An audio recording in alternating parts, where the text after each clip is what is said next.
ఇక నెల్లూరు జిల్లా పర్యటనలో ప్రభుత్వంపై జగన్ నిరాధార ఆరోపణలు చేశారన్నారు TUDA chairman dollars Diwakar Reddy. Rowdy షీటర్లను గంజాయి బ్యాచ్ను అరెస్ట్ చేస్తే జగన్ ఎందుకు ఉలిక్కి పడుతున్నారని ప్రశ్నించారు. వల్లభనేని వంశీని సమర్థించడం కరెక్ట్ కాదని, ఆయన ఎంత ఘోరంగా మాట్లాడారో ప్రజలు చూశారన్నారు. జగన్ ప్రభుత్వంలో ఎన్నో పరిశ్రమలు వెనక్కిపోతే కూటమి ప్రభుత్వం వాటిని తిరిగి తీసుకొస్తోందని దివాకర్ అన్నారు.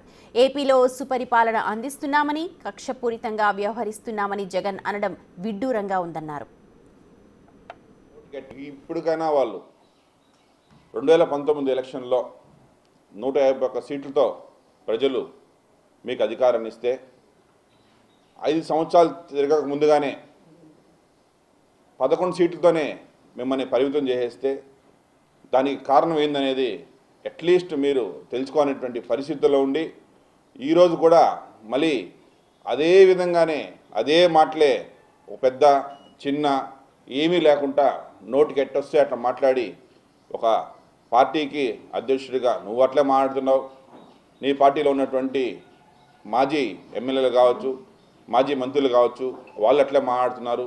కనీసం ఒక తప్పు జరిగిన తర్వాత ఈ తప్పు జరిగింది, ఈ పొరపాటు చేస్తామనేసి తెలుసుకునేటువంటి మనస్తత్వం లేకుండా మీరు ఇంకా అదేవిధంగా అసలు ఫస్ట్ ఆఫ్ ఆల్ ఒక మహిళ పైన, ఒక ఎమ్మెల్యే మహిళ పైన, ఒక మాజీ ఎమ్మెల్యే మాట్లాడేటువంటి మాటలు అవి ఏమైనా సంస్కారమా?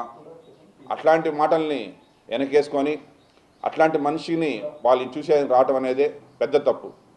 ఈరోజు మీరు అంటున్నారు వల్లభనేని వంశీని అరెస్ట్ చేశారనేసి. వల్లభనేని వంశీ అనే వ్యక్తి ఏ రకంగా మాట్లాడాడో, ఒక తల్లిని ఎంత ఘోరంగా అవమానించాడో, ఎన్ని రకాలుగా వాళ్ళని పర్సనల్ లైఫ్లోకి వెళ్ళి ఇతనేదో 80 సంవత్సరాలు 90 సంవత్సరాల వయసు అయినలాగా ఇతనికి అన్నీ నాకు భూలోక బ్రీను వీరబ్రహ్మణ్య స్వామి అనే విధంగా వల్లభనేని వంశీ అతనే మొత్తం అతనికి తెలిసి అన్ని జరిగిన భారతదేశంలో అనే టైప్లో అతను ఫీల్ అయిపోయి అసలు ఒక తల్లిని ఎట్లాంటి అంత అగౌరవంగా అసెంబ్లీలో మాట్లాడి వాళ్ళంత బాధ పెట్టిన వ్యక్తిని అరెస్ట్ చేయటం తప్పనేసని ఈరోజు ఆంధ్ర రాష్ట్రం ఎవరు అనట్లేదు. ఒకే ఒక వ్యక్తి జగన్మోహన్ రెడ్డి మాత్రమే తప్పు అంటున్నాడు.